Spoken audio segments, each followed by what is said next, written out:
You ask Tiger to solve.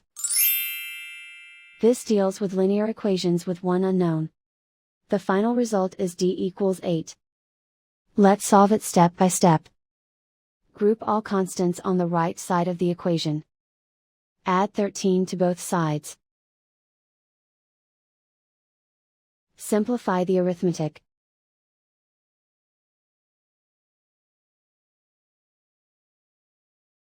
Isolate the d. Divide both sides by 3. Simplify the fraction.